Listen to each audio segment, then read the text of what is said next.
All right, I think we can go ahead and get started. So hello and welcome to GRESB 2021 and Beyond, Balancing Performance, Risk, and Requirements. My name is Andrea Schoaf, and I am a Senior GRESB Specialist and Squad Leader here at GOBI. Another GRESB reporting season has come to a close, and the results are in. 2021 boasted a record-breaking 24% increase in participation compared to 2020, which is amazing. So today we will be discussing the driving forces that shape this year's results, with data being the centerpiece. We'll discuss insights, the effect of COVID, examining factors influencing global adaptation of ESG, talk about preparing for the future GRESB reporting seasons and emerging trends and focuses, and many more. Before we get started, just a few housekeeping items. First, this webinar is being recorded. The recordings and slide deck will be distributed to everyone after the session. The webinar should run for about 45 minutes, and that will leave us with about 10 to 15 minutes for questions at the end. If you do have a question, please use the question tab on the right in GoToWebinar in the control panel to the questions section, and we will attempt to answer as many questions as we can and we have time for. If we do not get to all of them, one of the members of our team will follow up afterwards with an answer. Now that we've covered these, let me go ahead and introduce today's speaker. We have Gopi Jaiswal, Director of ESG at FPA Multifamily.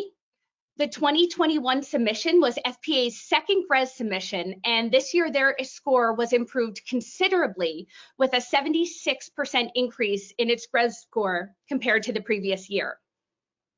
We also have Dan Winters, Head of Americas at GRESB, and Sarah Young, who is a Senior ESG Manager at GOBI. With that, let's get started. Dan, I'm gonna give it over to you to review the 2021 GRESB results, and then we'll dive into the discussion after this. Andrea, thanks so much. Always fun to be part, on a call with you and part of the GOBI team. GOBI, great job with those results. It's the typical, sort of what happens in the second year, right? First year is you get in, you understand what's happening. Second year, it's like, okay, we know where our opportunities lies and challenges are, and then that score starts to increase. You get some tremendous momentum and you're off to the races. So good for you, way to go. When I think about the results for this year, to me they boil down to three themes: climate, COVID, and carbon. So Andrea, you laid out a heck of an agenda for us, a long list of things that we're going to cover. They're all going to circle around these themes. So let's get in here and take a look. Perfect. Okay, good. So first off is the results came available on October 1st, and with that came a new GRESB website. So I encourage everybody to go in, check it out. There's nothing new that's going to be talked about today that's not on our website. So underneath the Insights section, over on the left-hand side, the GRESB public results, you can always go and see those and send them around to other colleagues that you might find that are interested in what's happening here. So what is happening is a 12-year journey on an evolution of a benchmark. So in 2000, when GRESB started, let's see if we can go here, a handful of institutional investors got together and they created the initial due diligence questionnaire for sustainability. What are people thinking about? What are doing? What are the best practices happening out in the industry? The institutional investor-led movement has definitely taken off, and so you can see more and more institutional investors join GRESB, with 2017 being one of these pivotal moments. We did two things. One, we created the infrastructure assessment at their behest. More and more institutional investors are putting real assets under the same bucket, call it 15% allocation, 12% to real estate, 3% to infrastructure, or something like that. And they came to us and said, can you create an infra assessment? Been successful on real estate. Let's see if we can move this industry forward as well. So we'll talk about that in just a little bit. And then the numbers really started to take off. I think by the end of the year, we should hit 150 institutional investors, and they control a lot of capital.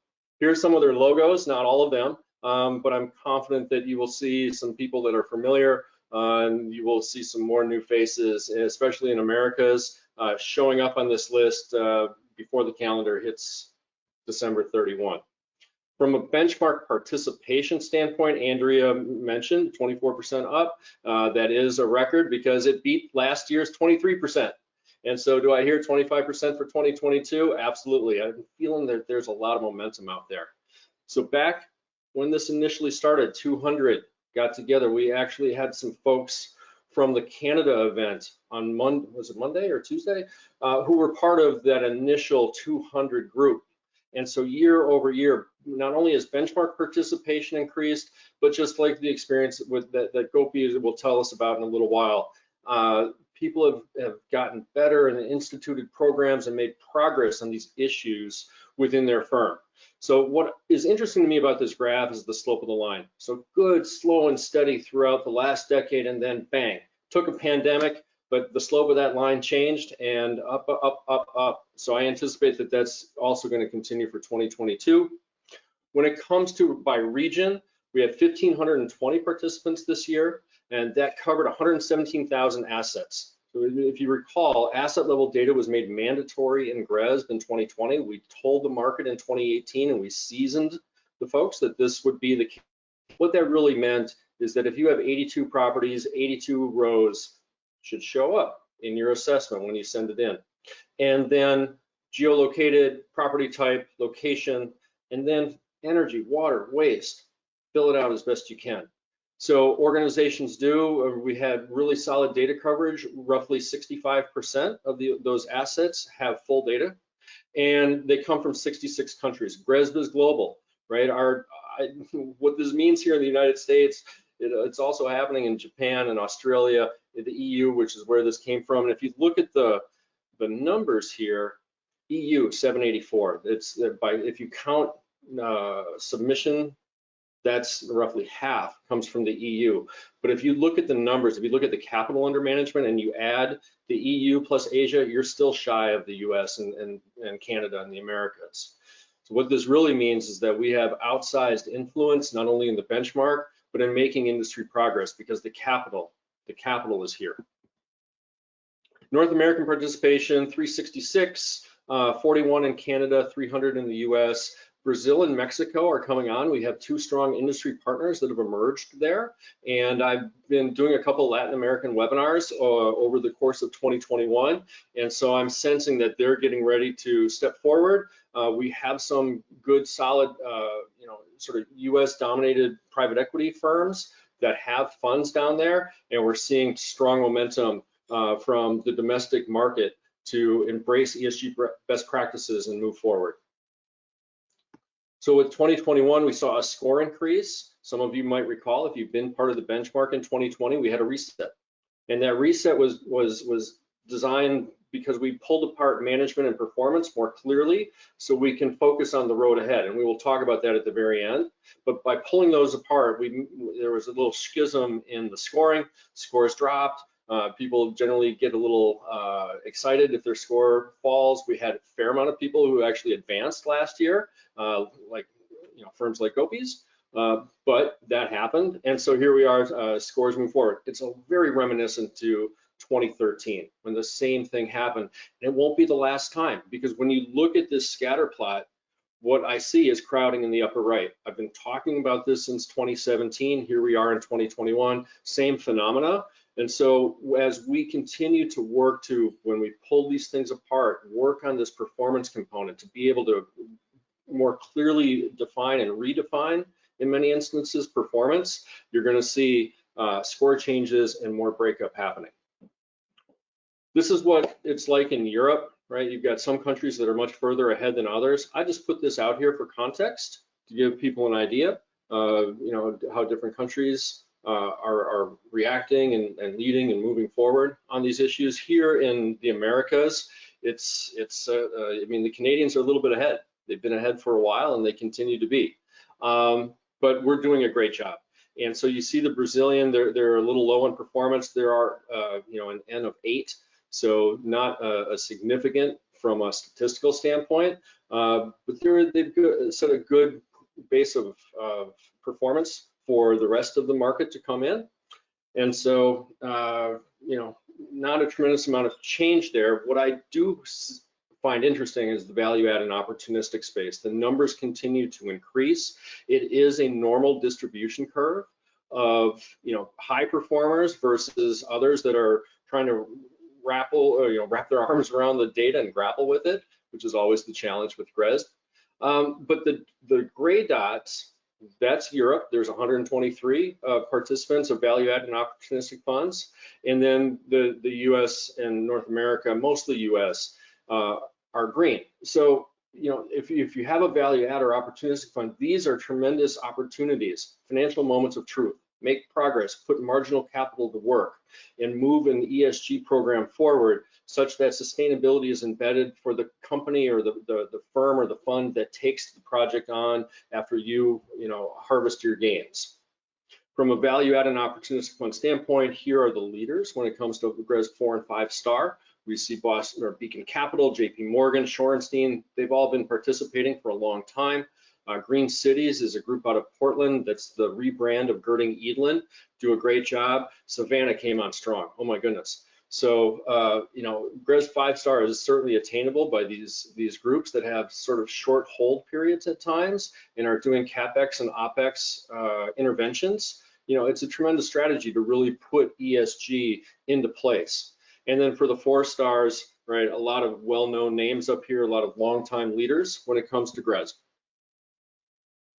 We also have this infrastructure assessment that I alluded to. It's sort of the same story, up 25% with 33 of 34 sectors. It's a little bit harder to benchmark in infrastructure because you see different types of assets come in. What's in common is that they're all tied to the ground. You can't pick up and move a toll road or a pipeline or a solar or wind farm.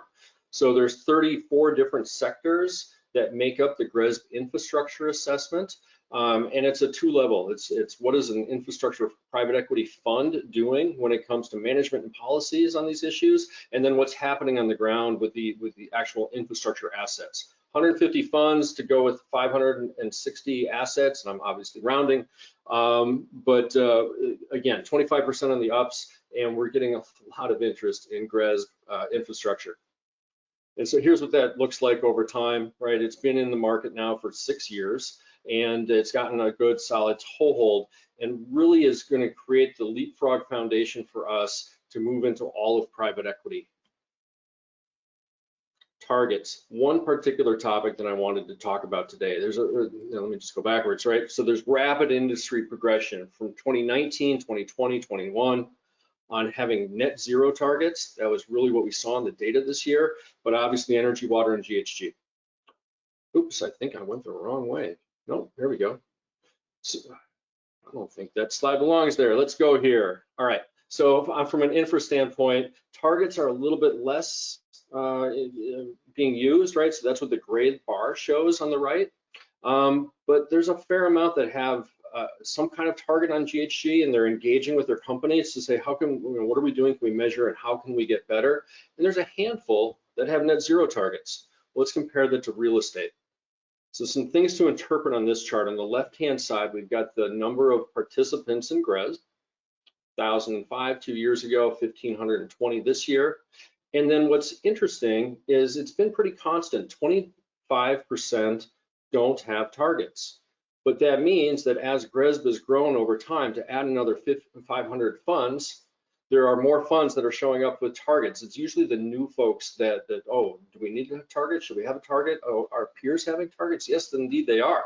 So what's more interesting to me is the dark green, the net zero targets. That really started to take hold this year and take off. And then if you look on the right-hand side, this is, the Australians have been leading down in Oceania, and there are an awful lot of funds that have net zero targets, and they are aggressive. They are looking at 2030. We're going to have some charts on that you'll see from me delivering over the course of 2022 on what that looks like. We've been really analyzing and doing a deep dive into that data as to who has net zero targets, what that looks like, and how that maps against the Paris Agreement. The last thing I want to talk about are some new things that we're doing with the data that comes into GRESB. So the transition risk report, many of you have heard about this CREM project that was started by the EU through some academics that GRESB became involved in 2017, and that's really getting at transition risk. If the Paris Agreement says we need a carbon pathway that looks like this, where is this real estate portfolio compared to that pathway? That's what CREM is trying to tease out. So we're offering through the data that comes in, this asset level data, the ability to understand where a fund or firm is compared to those pathways, science-based targets, and give people an indication of how they're doing compared to that over time. Second is TCFD alignment. For those that have participated in the resilience module in the past, the resilience module was sunset and then infused into all of the questions within GRESB that had a resilience component to it. So now we're able to take the answers, re-bring them up into a report that shows TCFD alignment by a fund or by a firm, helps organizations identify gaps, communicate their readiness to their institutional investor partners, and then to benchmark where they are compared to their peers. And then last, in the EU, there's the growing, well, what's about to happen are the regulations on SFDR, Sustainable Finance Disclosure Regulations. And so they're coming into being in March, and this is a scramble for data. So if you're a pension fund, you're pushing down to your investment managers looking for metrics to meet the SFDR requirements. This is energy, water, waste. There are issues around the S. And so we've been working very hard in the background to pull those metrics out of GRESB and create an SFDR report. I'm pretty confident that even though we're not here in the EU, that most funds and firms that participate in GRESB have somebody in their capital stack that has an EU investor. So be aware of SFDR, Article 6, 8, and 9, and the ability to acquire those metrics. There's probably somebody that's going to come knocking on the door of investor relations asking those questions. The very last thing I do want to talk about is the assessment roadmap. So for the GRESB members, you've been receiving communication over the last probably 3 months about where GRESB is going. So we pulled management and performance apart in 2020, caused that score to retreat a little bit, stepped forward again this year, and that's so we can set the roadmap for the road ahead, for the decade ahead. What does performance mean? How do we define it? And it's not that a small group of us are going to get into the back room to do this. We're going to do it with the industry. GRESB has always been by industry, for industry. And so we have a very robust engagement process that has kicked off. And this means Australia and Japan and Tokyo and Toronto and New York and EU and all places in between. Give us your feedback, talk about what performance means. We're collating all this information. Working groups will start to happen next year in January through April of 2022, which is phase 2. And then defining the technical requirements, that's where the rubber meets the road, always the hard part, will be the latter half of next year. So what this means is anticipate very few changes within the GRESB assessment. I actually awoke today to a Slack note that said, here are the changes that are on the drawing board. They're like, a T that wasn't crossed and an I that missed a dot. It's more things like that. And so 2022 should be a pretty close replica of 2021. Same thing with 2023 as we map to where we're going for 2024. So with that, I think we can close it up and turn back to Andrea. Wonderful. Thank you so much, Dan. That was a great presentation. So with that, I'm going to open it up to our panel. And so the first topic I wanted to start on were just some challenges and solutions during the 2021 reporting season. So Gopi, I'm going to turn to you. So on the client side, tell us a little bit about your GRESB experience this year. Sure. So just to start, I'm actually pretty new to GRESB and ESG in general. I come from a finance background. I actually have 10 years of corporate finance experience, most of which was really quantitative. It was metric driven. It was analytical, but it had a lot of reporting focus. And part of my finance career, I actually spent working in investor relations. And I walked away from that experience having gained that minimum some insight on how to communicate a story to Wall Street. So whenever I was approached for this ESG director role at FPA, I was excited. I mean, I have always wanted to work in the social impact space. And, you know, with my reporting background, I welcome the challenge of reporting within globally recognized frameworks. That's kind of my jam. I like it. So I've actually been able to leverage my background in this way to kind of analyze where SPA's ESG program needs attention, dive deep into problem solving, and then really kind of step back and, you know, assess and communicate how far we've come. So now for my first GRESB experience, I have to tell you, it had all the feels. You know, like I told you, like I'm pretty new to, you know, ESG in general. So it started off as, you know, kind of overwhelming, a bit daunting. And then, you know, through the journey, my healing kind of morphed into, you know, something with purpose and drive, and it ended, thankfully, on a note of confidence. So I was really happy with the way that things that, you know, how they turned out. But whenever I began preparing for this past reporting cycle, our pain point far and away was data acquisition. We had so many challenges on data acquisition and reporting on the data, on our utility data.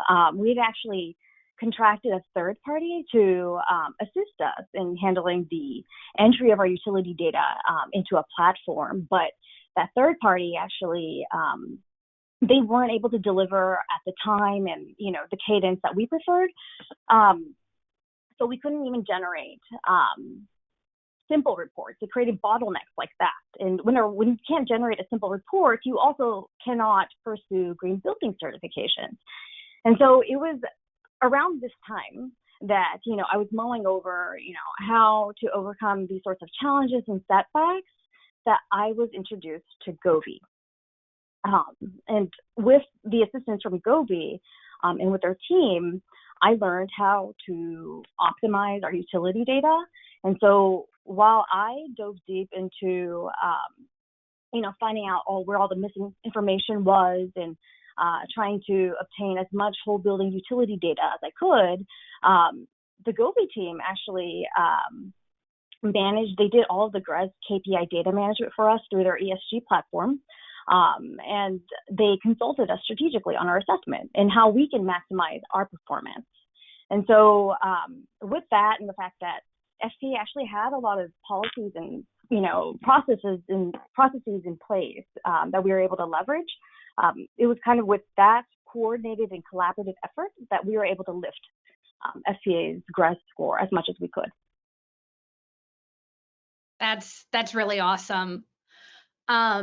And I think one of the other big challenges, as we all know, was the impact of COVID and how that impacted the 2020 results. Sarah, how have you seen COVID impact the 2020 results, you know, with the clients you've worked with? Yeah, I think what we're really curious about, Dan, is really understanding too, you know, those like for like numbers, they might be skewed on those years where there weren't people in the office and there, you know, weren't people working, you know, people working from home. So we're just curious what maybe the thoughts are of addressing that in the future and, you know, just how those COVID related things are going to affect things. Well, so there's a couple of things going on here. One is I do want to just mention about what Gopi talked about. We've trafficked in financial data now since the 34 Act. It's a long time. So now we're trying to grapple non-financial data in a structured way. We've never really gone about these processes before. So when you ask an organization, can you acquire this data? It's very difficult, right? There are no processes in place. So the first thing you do is you do find some sustainability things that are happening in your organization, but you need to then put some process and rigor around this. And so you're taking the proper steps and you're on the right journey, right? Everybody goes through this without a doubt. Now, there's a particular construct within GRESB, data availability and the ability to acquire it is rewarded with points. Then there's also some like-for-like reductions over time. So what Sarah's bringing up is, hey, we had this COVID, it made people scatter about the land, and we have different things happening. Multifamily, there's a lot more people at home, and in the offices, there's a lot less people making up those offices. I was on a call with somebody a moment ago, and there was a big sea of nothing behind them, but they were in their office. So what we've found out is that the base building is actually a fair amount of the load. And there's a lot less variation happening in the office than we might have otherwise anticipated. Everybody is playing the same golf course. Everybody is dealing with the same circumstances around the globe. Yes, there are differences with different cities that have had lockdowns or not, but the phenomena still exists. The way that GRESB benchmarking works is when office properties show up, they're all benchmarked against one another. So it's not, what we're finding out with the data, so first off, the data that showed up this year is actually 2020. So what Sarah's referring to is spot on. GRESB is a look back. As much as we're talking about the 2020 results, it's about what happened in 2020. So for 9 months of the year, we experienced a very different circumstance than in the prior year. So like for like, yeah, it should drop. And you've seen in our data, if you poked around our website, roughly a 9% drop in like for like. Will that persist over time? No. As we get back to work, there's going to be more energy consumption on office, but every office is going to be the same. I think what we will see going forward are organizations that have taken advantage of some low occupancy in their office buildings to implement interventions, OpEx, CapEx, and whatnot, where they took the opportunity when no one was around to make some investments and make those buildings better. That's what I think the story is going to be in 2023. We also had a lot of clients, or a handful of clients, notice that their peer groups went from, maybe say last year they were in a peer group of maybe 50 participants, and this year their peer group is 6. I know that we can go to the reference guide and really look at like the algorithm that speaks to how peer groups are determined, but maybe from a higher level, could you talk to us about maybe the thoughts behind those peer groups and how maybe the metrics changed to make for smaller peer groups this year? We became a little bit more granular in the types, in the property types. The way peer grouping works is, are you listed or private equity?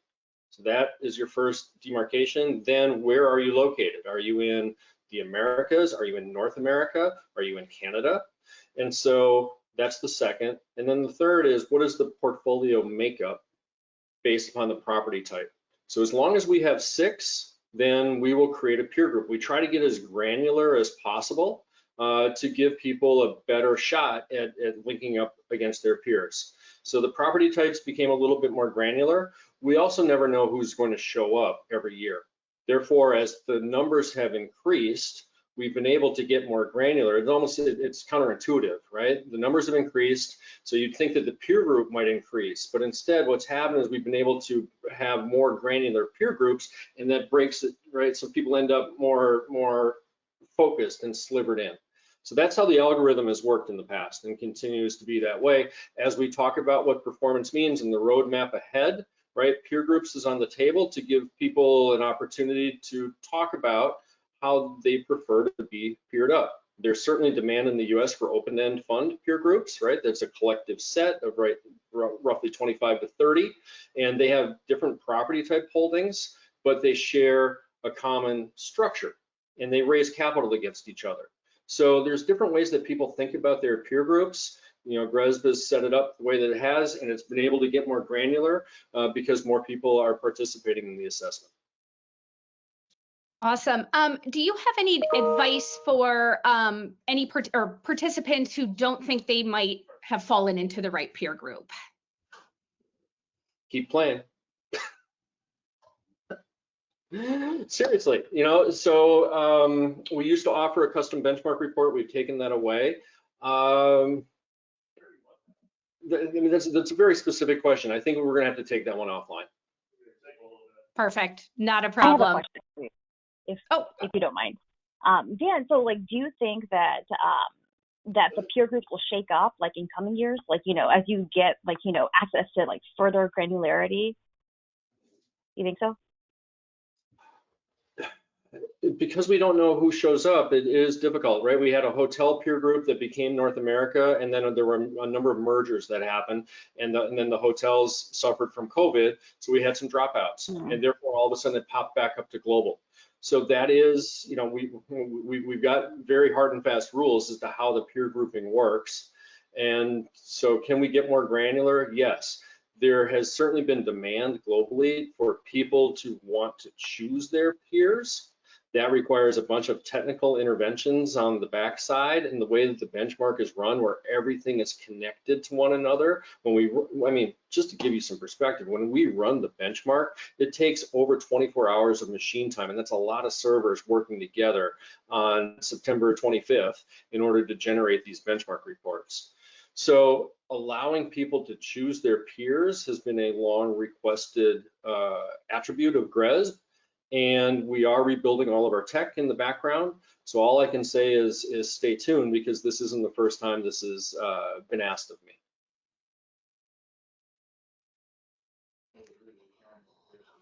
Wonderful. Well, the next thing I wanted to kind of focus on was preparing for GRESB 2020. So GRESB 2020 is right around the corner. 2022, I think. Oh, geez. I know, we're in, it's COVID blurred. I call it Blur's Day, Andrea. Every day is Blur's Day. Yeah, apparently I'm going back in time 2 years, or a year. Sorry, preparing for GRESB 2022. What are you and the team at GRESB focused on coming up? Sure. So I talked about the three different, you know, being able to elevate that data, because those are the trends that are happening. Remember, climate, COVID, and carbon. So climate and carbon, COVID is really, you know, it's a metaphor for the S.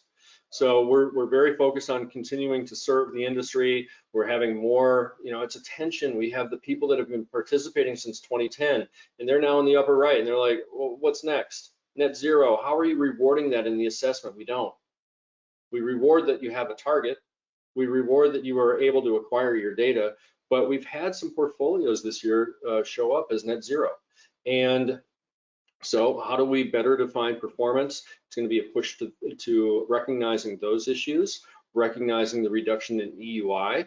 It's only been 2 years that we've been bringing in this asset level data. So it's less mature than you might otherwise think. And so therefore, we need a little bit more runway of experience with the data to be able to effectively meet the industry where it is and help it move forward. That really is our job. So everything is going to stay stable for 2022. Keep working your program to continue to improve it. Do that management introspection that happens on October 1st when you receive those results. But also, when you're in the portal on April 1st and you're starting to work and you know, putting in the 2022 data, you have a pretty good idea where your gaps are already. So it's an entire continual process, and it's not just, you know, reporting. It helps with what Gopi talked about. It's a communication. How can we share our progress? How can we talk about our priorities? How can we refine these things, not only to the external world, to our investors, but also internally, because it's all about harnessing the individuals internally to push forward in the same direction. Sometimes that's hard in organizations. I'm sure everybody on the call can relate to that. So what are we doing? We're helping the industry, do this, move forward by staying stable and working with everybody to communicate what is performance look like, or redesign what performance looks like, and be there in 2025. Yeah, and that's wonderful to hear. And I know you touched on it in your presentation, but I also wanted to bring up the topic of climate change and the resilience. You know, as you did say, it is kind of interweaved across a lot of the indicators. But just wanted to talk a little bit better about how for companies that are early in their journey, how to better address climate change. Well, so let me share the stage here. Gopi, how are you doing when it comes to resilience? How does that, that topic really resonated within your firm? Because it's typically new for people. Hey, we're just trying to do deals, right? Now all of a sudden we have other things to think about. Yep. So I'm not going to lie, like, a part of our, the way that we address, the physical aspect of resilience, is through property insurance. That's where we started. But I think that we have a pretty good basis upon which to create more routine analysis from that to evaluate, the physical risk from hazards and such. But, I think that the tricky part has been the transition risk. And, as I was preparing for this past reporting cycle, I surprisingly came to learn that we are doing stuff across the board. It took a lot of, inquiries, and a lot of digging, a lot of investigative work, you could say, but we are doing quite a bit. I just had to talk to the right people. And, I think that whenever you start exposing yourself to other methodologies and standards that, people within different corporate functions might be using, you'll come to learn that these actually, constitute some forms of risk management. And so you just have to translate, those standards and, see how they serve your resilience strategy. So what we're seeing are more robust packages, more robust information showing up in the acquisition packages in front of the investment committees. We're seeing, so climate, COVID, carbon. Climate is physical risk. Carbon is transition risk. People understanding where they're acquiring their electrons from. It's a risk management issue, as Gopi talked about. So I think Texas had some problems last year, if I remember last winter. I think the Northwest has had some problems, if I remember our summer. So understanding where your electricity is coming from is part of transition risk. The second thing is if we can collectively put a price on carbon, then that changes the equation. So what we're doing to get to net zero is we're OpExing and CapExing our buildings to understand how to, optimize the operations, to maybe upgrade some systems. Sometimes there's opportunities to generate power on site, use battery storage. We've seen, I've certainly been on lots of panels where people are talking about that.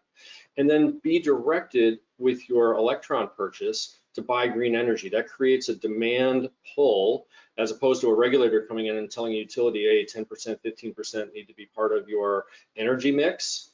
Well, if you've got demand on the other side, that starts to drive renewable energy installs. So transition risk really gets at, what is my exposure if carbon actually becomes priced? And I think that it will, it's just a matter of time. And on the physical risk side, it's, we insure our way through it at the moment until all of a sudden the insurer says, hey, I don't want to take that risk on anymore. And so insurance contracts are an annual phenomenon. And there are certainly, I've been talking to a lot of portfolio managers who are like, yeah, we have got great assets in places that could turn out to be uninsurable because the insurance market fades away, or at least reprices in a way that becomes very, very difficult. So we're thinking about these issues when it comes to cap rates and discount rates and things like that. Yeah, and Gopi, I just wanted to touch on what you said. And I think that's kind of where I've seen a lot of clients that I've worked with who first looked at some of those resilience questions, especially in the risk management section, and went, oh, I don't think we can answer these. But like you said, it's talking to the right people, because I think a lot of times companies are doing a lot for those different things.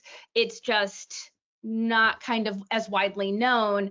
And when you do a bit of digging, you find out that, like you, that companies actually are doing a lot more than I think they previously thought, which is a great first start to, before having to follow or looking to follow a specific alignment. Absolutely. I think that, once you can uncover what you're already doing, you can kind of establish, methods to continue that analysis and, bring it to the light of investors. So it's very helpful. Andrea, there's a behavior here that I want to give some voice to, which is being confronted with questions and coming up with a no that's actually good news, right? Because it's like, okay, wait a second, people are thinking about this outside of the four walls of this organization.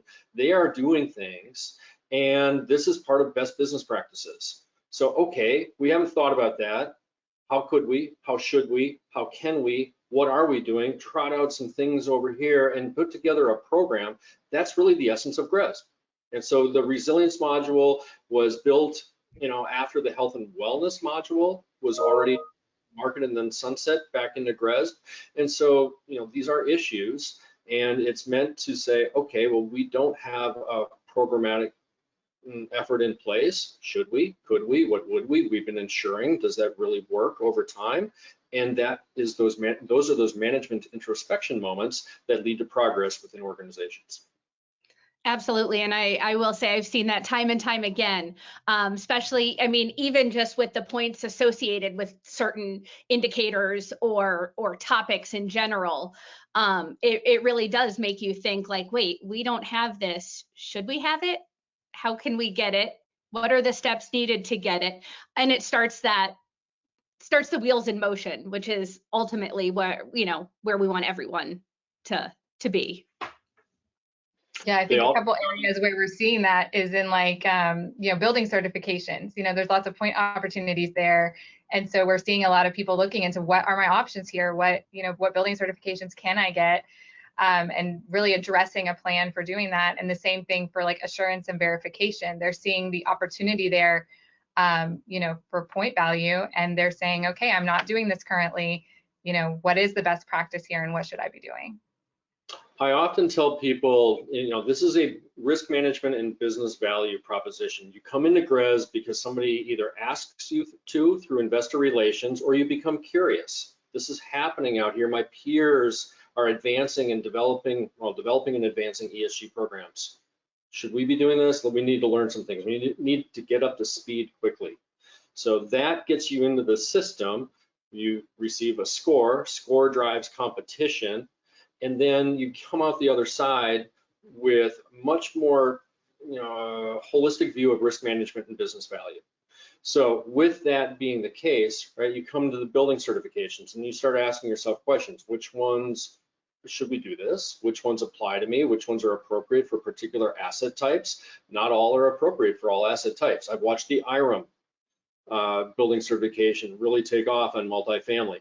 I know that BREEAM has come to the US. So there's different programs that are happening, and they're all meant to help, whether you're at the property level, the fund and company level, or even up here at the pension fund level, to assess your programs, look for better risk management techniques, evolve your business processes, and lead to better outcomes. And one thing I also kind of wanted to kind of lump into our discussion is focusing on that data, and Gopi, I know you touched on that very early on, and it is hard, when you're starting out to be able to gather all of that data. And so one of the things I wanted to talk about is how do you identify that crucial data? And then, what happens if you are going through your data and you see something that's not right, something that got misentered, or you thought a building was X square footage and you found out later on it's not. Kind of how, and sorry, Dan, this is more for Gopi and Sarah, but like, how do you deal with those kinds of situations when you encounter them? So, at FPA, my colleague and I, who also helps me with ESG, she and I continually review this data, to find like any inconsistencies and, opportunities to improve it. So I don't think that it's, a one and done sort of thing. You just kind of have to keep working at it, trying to improve it. And wherever you have missing information, I feel that, whenever you have someone handling entering your utility data, I think there's always some element of human error involved. So you just kind of have to keep an eye and a broad overview on how trends are looking to identify those. Yeah, I agree with that. I think definitely it's starting with the most correct data you can possibly put in the system. If you realize it's wrong, fix it. And if it ultimately means your score drops that year, at least your score drops, but your data is right. And so I think ultimately that should be the focus first is, are you putting correct data into the system so that then your score is actually accurate. I love that people are excited about their score, right? That is sort of the culmination of a bunch of hard work. The reality is we're all trying to elevate non-financial data, make it structured, and make it better. So that is a process, and that process takes a long time. We just haven't had systems in place to do this. So exactly what you've just said, every organization goes through it. Do not let perfect become in the way of good. So get it, look at it, keep massaging it, and make it better over time. That's what everybody does. Exactly. And I think exactly like you said, Dan, while people tend to fixate on the score, it is important to have as accurate of information as you can possibly get, because that's what the true score and that's what your true outlook is essentially based on, and you grow from there. Last question is for Gopi. Is there anything else you'd like to share with the audience? Best practices you're keeping for next year? Anything you'd change? What are your focus areas for next year? Sure. So I thought about this, and I think that there's 5 best practices that I have utilized while I've led the ESG program at FPA. So things that I find helpful. One, I think it's really important that you have an analytical approach to, to problem solving. It's kind of like what we just discussed with, finding those outliers in your data. You just kind of have to keep looking at it analytically. 2, I think it really helps to get into like a solutions-oriented mindset. Sometimes if you can kind of look at where you need to be and then work backwards, I think that's super helpful. 3, I think that whenever you're leading an ESG program or you're in charge of an ESG journey, it's so important that you have the ability to influence change so you can best advocate for it.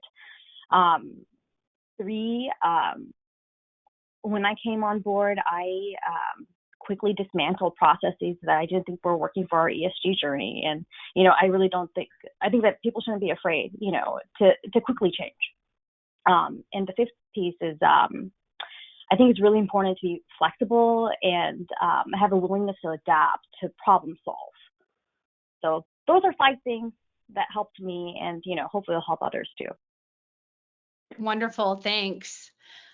With that, I'm going to go ahead and open up the questions.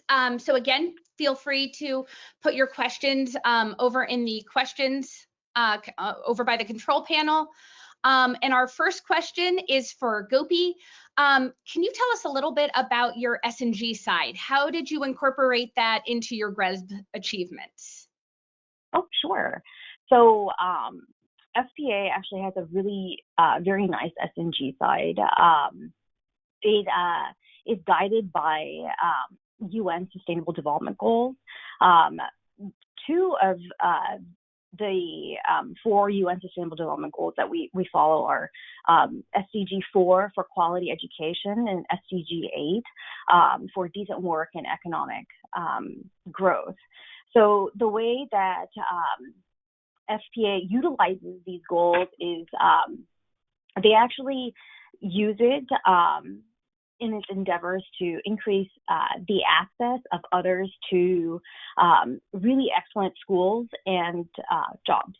And so FPA will prioritize DEI initiatives, for instance, in its selection of students that are first generation, or if they're students from underserved programs and backgrounds, they use these DEI considerations as, they're selecting for their summer internship program, their scholarship program, and their real estate internship and future leadership program.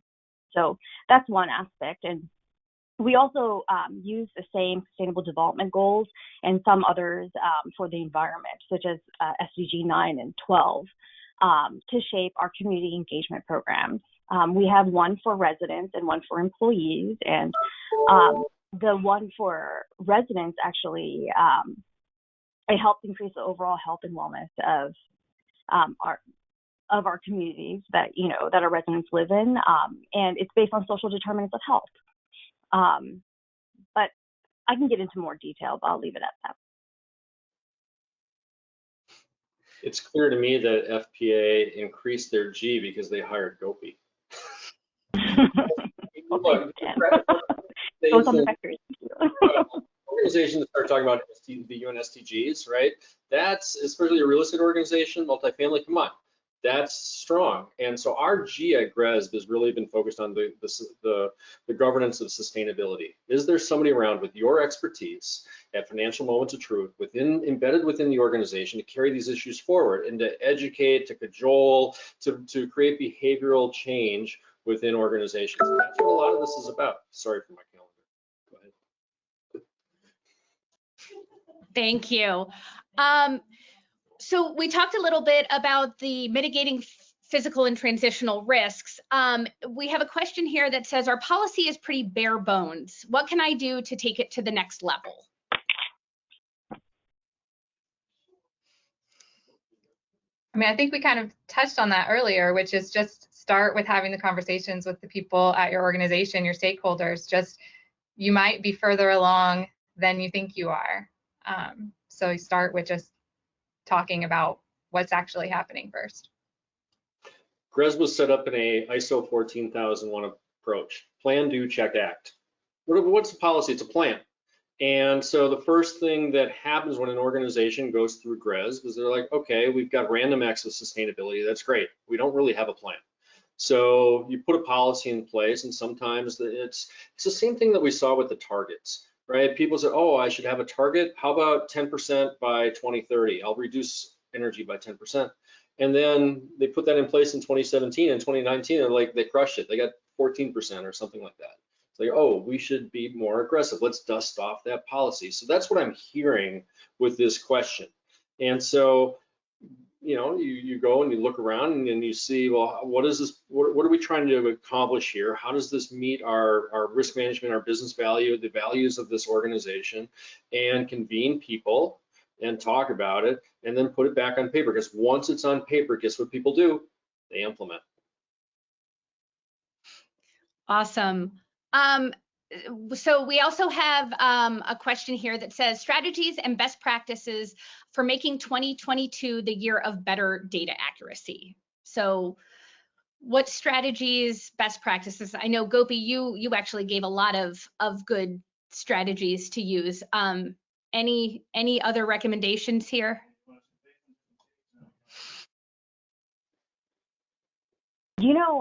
Sometimes I think Sarah mentioned this earlier, you just kind of have to start having conversations with, people, the stakeholders around your organization, and learning. And whenever you start putting it into one package, there are iterations, that you'll see improvement over time, where you can continue to, for instance, like bulk up policies or, substantiate further your story. So I think best practices is just try to put it all into one reporting package if you can, just to get started. And one thing, we did touch on peer groups, but I think peer groups is such a great way to see what those companies that are being benchmarked around you, what are they doing? Go to their website, check out what's on their website and see kind of how they're attacking things. Not that that's always the best way to go about it for your company, but at least will give you ideas out there about what other people who are in a business like yours doing. Andrea, I'm glad that you brought that up, because the thing that I really like about the ESG community is this, we're all in this together. We're all pushing forward. There's a lot of, sharing what we do. Sometimes it's just out there on the website so you can see what people are doing, but also, you can pick up the phone and call people, right? You figure out who the other ESG peers are within these firms. And I know that these groups just kind of bubble up over here by themselves. and they're rather organic. So people get together and they do share best practices. Sometimes it's through the industry associations like NAREIT and PREA and NAREIN. But there are many ESG working groups out there where people are talking. These issues are important, but oftentimes not urgent. And so there's this need to make some tension out there with property managers or asset managers or others to say, hey, come on, I need the data. And once you get it, then it's the what's in it for me. Once you have that data, asset manager, you're going to understand much, much more about your building, and it will inform, say, a 3-year business plan to, do some asset improvements, or you might hone in on an LED lighting retrofit or a boiler replacement or something that is required. But if not having that data, you might not otherwise do that. And I would just say, when it comes to like accuracy, technology is constantly changing. So maybe your water company didn't, it's been sending paper bills for 20 years, and all of a sudden they implement a website, and you can suddenly get that data electronically, which makes everyone's life a lot easier. I would just suggest looking at those opportunities. City benchmarking ordinances are, continually being implemented across the United States. So maybe that is a way that something's being put in place that allows you to go directly to a utility vendor and get aggregate, whole building data, whereas you were struggling to get it before. So yeah, see what technology might have changed from last year to this year. I think that's great. Dan, you mentioned a little bit about working groups. We have a question here. How can GRESB members get involved in working groups? So that's what I'm talking about with the assessment roadmap and the road ahead. So lots of communications coming out about working groups and things like that. Just stay tuned, read the newsletter when it shows up, and you will hear more coming from my Amsterdam colleagues. Great.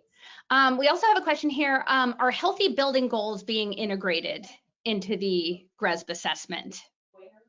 So the health and well-being module was, all of our modules live for 3 years. So that was created in 2016 and it was sunset in 2019. When you look at a lot of the questions within GRESB, they have health and wellness components. So by putting organizations through this annual assessment, it really helps management teams have a framework, a checklist of things to do and consider within the mores of their, within their business. And the health and wellness is now, it's on the map. It's baked into lots of different questions. So, it allows organizations to make those decisions and make the business decisions that are right for themselves. I often tell people, don't do anything for GRESB. Do them because these are best business practices that are out there. Try to understand how they might work within your business confines, and then go forth and hopefully establish a leadership position in these things, and others will start to follow. Wonderful. And yeah, I think with those health and wellness questions, a lot of those healthy building issues that come up, especially around COVID and what people were implementing for COVID, can directly fall under those questions, or those indicators, sorry.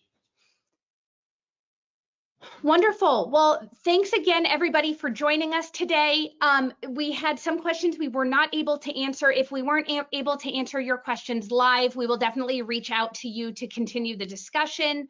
Again, please feel free to reach out to any of us with any questions. And the recording of this session will be distributed to all of you by the end of day tomorrow. So have a great weekend, everyone, and thanks so much for joining. Thank you.